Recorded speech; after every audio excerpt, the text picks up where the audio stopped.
Hello student, I welcome you all to my channel Commerce Talk. My name is Shikha. Today I will be teaching you basic terms of accounting part 3. इस topic से related मैंने 2 video already upload कर दिया है, आप वो video ज़रूर देखें। अगर आप बिगनर्स हैं तो वीडियो आपको बहुत ही बेनिफिशियल होगा।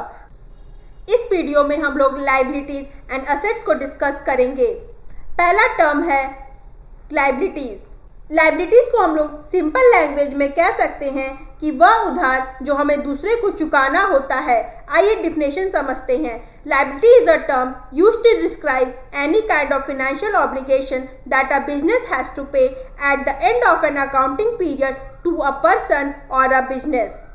डिफिनेशन क्या बोल रहा है? लायबिलिटी एक उधार है जिसे हम लोग चुकाना होता है टू द पर्सन और दूसरे बिजनेस को at the end of the accounting period, और वो उधार हम लोग मनी में पेमेंट कर देते हैं। Liability can be of 2 types.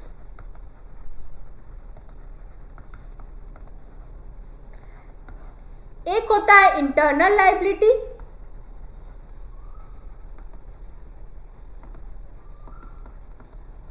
दूसरा होता है एक्सटर्नल लायबिलिटी।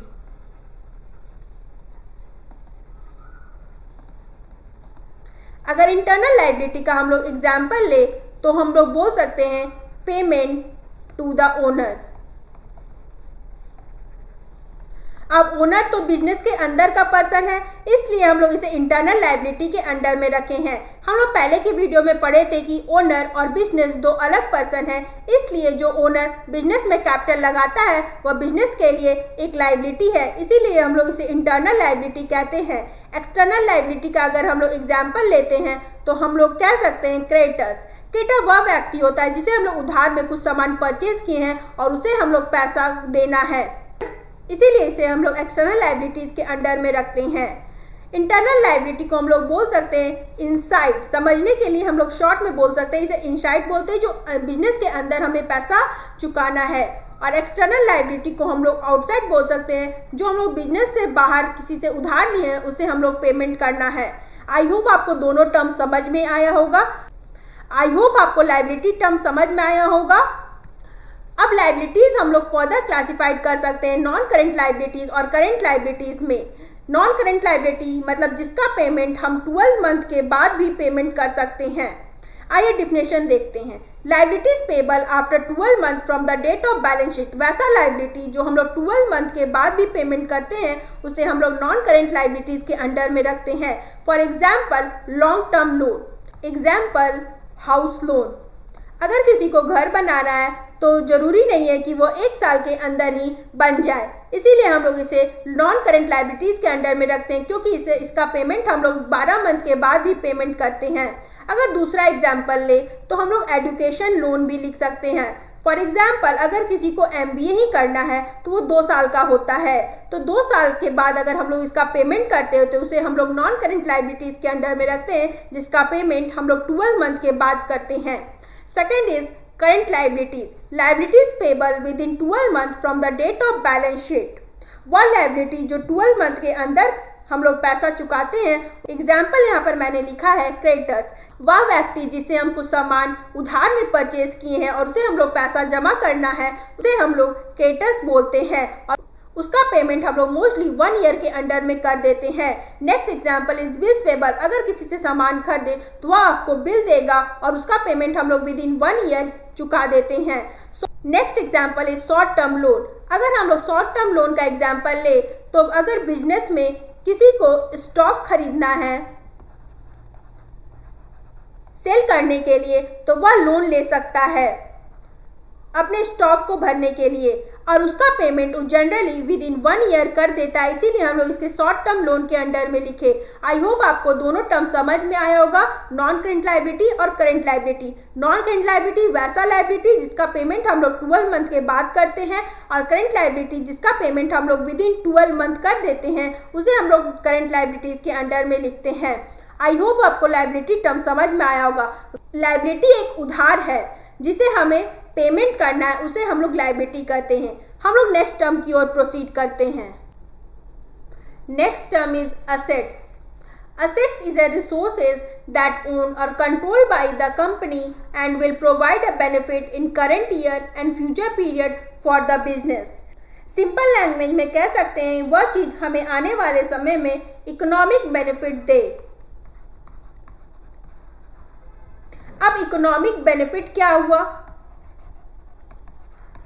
इकोनॉमिक बेनिफिट से हम समझते हैं कि वैसा बेनिफिट जो हमें मनी के टर्म्स में डिफाइन होता है, ऐसा रिसोर्सेज जो कंपनी के पास है और बेनिफिट हमें करंट पीरियड और फ्यूचर पीरियड में देता है।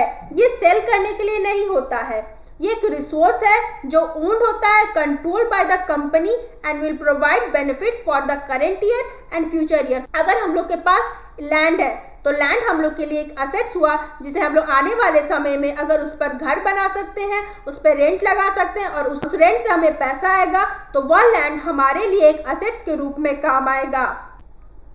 Assets can be classified into 3 types. First is non current assets, second is current assets, third is fictitious assets. आइए हम लोग तीनों को समझते हैं। First is non current assets, asset owed by the entity not meant for resale। मैंने पहले के एग्जाम्पल में एग्जाम्पल लिया था लैंड। लैंड हम लोग इसलिए खरीदे थे क्योंकि उससे हम लोग पैसा आ सके। अगर हम लोग उससे पैसा आ रहा है तो वो हम लोग के लिए एक असेट्स है, क्योंकि लैंड हम लोग सेल करने के लिए, उससे इकोनॉमिक बेनिफिट जनरेट करने के लिए खरीदे थे, इसीलिए हम लोग उसे नॉन करेंट असेट्स के अंडर में रखेंगे, जिसका बेनिफिट हम लोग को करंट ईयर में और आने वाले समय में भी हम लोग को प्रोवाइड करे। इसे हम लोग फिक्स्ड असेट्स भी कहते हैं। Assets which are purchased for long term use and are not likely to be converted quickly into cash and such as land, building and equipment.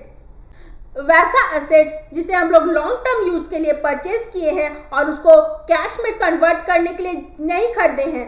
For example land, building, equipment. अगर हम लोग business में कोई machine ही खरीदे हैं तो for example pen, हम लोग कोई मशीन खरीदे हैं तो उस पेन को जनरेट करने के लिए हम लोग को कोई मशीन चाहिए होगा, तो वह मशीन हम लोग को फिक्स्ड असेट्स कहलाएगा, क्योंकि उससे हम करंट पीरियड में और आने वाले पीरियड में हम लोग को बेनिफिट देता है, इसीलिए हम लोग उसे फिक्स्ड असेट्स के अंडर में रखेंगे। Fixed assets can be classified into tangible assets and intangible assets. Tangible assets क्या कहता है?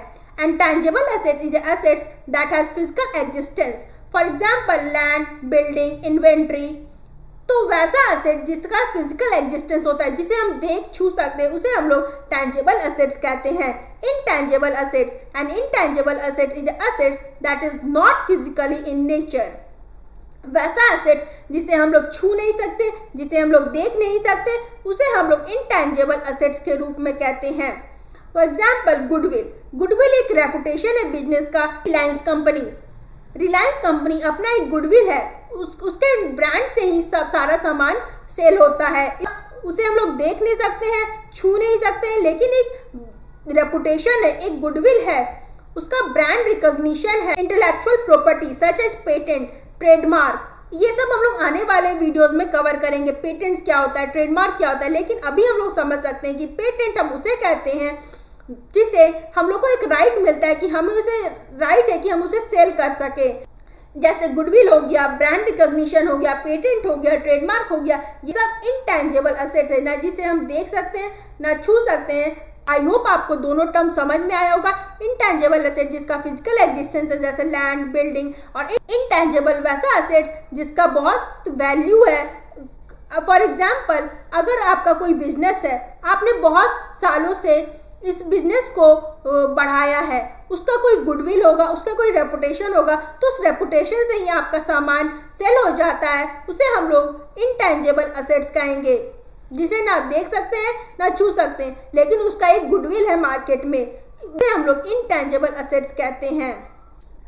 Second is current assets. A current assets is an assets that a company holds and can easily be sold or consumed and further lead to the conversion of liquid assets।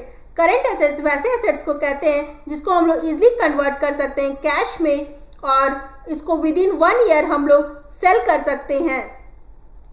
For example debtors. Debtors का यह मतलब होता है अगर हम किसी को पैसा को हम सामान उधार में बेचे हैं और वह हमको पेमेंट कर देता है विद इन 1 ईयर, उसे हम लोग डेटर्स कहते हैं। तो वह पैसा हमारे लिए एक असेट्स के रूप में काम आएगा। बिल्स रिसीवेबल, जैसे हम लोग लाइबिलिटी में देखें बिल्स पेबल, जिसका पेमेंट हमें करना था, यहाँ है बिल्स रिसीवेबल, जिसका पैसा हम लोग को मिलेगा, उसे हम लोग करेंट असेट्स के अंडर में रखेंगे। fictitious assets are expenses incurred in an accounting period and written off in more than one accounting period. For example, advertisement expenses. fictitious assets का हम लोग एग्जाम्पल में क्या लिए? Advertisement expense. मान लीजिए यह एक बिजनेस है। अब बिजनेस को रन करना होगा, हम लोग प्रोडक्ट परचेज करेंगे, सेल करेंगे। तो सेल करने के लिए हमें अपने प्रोडक्ट का एडवर्टाइज करना पड़ता होगा। फिर हमें कुछ कॉस्ट इनकर्ड करना पड़ता होगा। अब कॉस्ट इनकर्ड करने के बाद हमें कुछ बेनिफिट मिलेगा, जिससे हमारा प्रोडक्ट सेल होगा और उसका बेनिफिट हम लोग को more than 1 accounting period benefit मिलेगा। इसमें जो कॉस्ट लगा हुआ है वह पैसा आने वाले समय में हम लोग को रिटर्न ऑफ करना पड़ेगा, ना कि 1 ईयर में पूरा एक्सपेंस दिखाएंगे। अगर 1 ईयर में पूरा एक्सपेंस दिखाएंगे तो हम लोग को लॉस हो जाएगा, इसीलिए इसका बेनिफिट हम लोग को मोर देन 1 अकाउंटिंग पीरियड देता है। इसीलिए इसका कॉस्ट हम लोग मोर देन 1 अकाउंटिंग ईयर में राइट ऑफ करेंगे। असेट्स उसे कहते हैं जिसका एक्सपेंस हम लोग more than 1 accounting period right of करते हैं और उसका बेनिफिट भी हम लोग को मोर देन 1 ईयर में मिलता है, उसे हम लोग फिक्टिशियस असेट्स कहते हैं। Thanks for watching the video. अगर आपको वीडियो अच्छा लगा होगा, समझ में आया होगा, तो वीडियो को शेयर, लाइक एंड मेरे चैनल को सब्सक्राइब जरूर करें आने वाले वीडियो को देखने के लिए। Till then see you in the next video.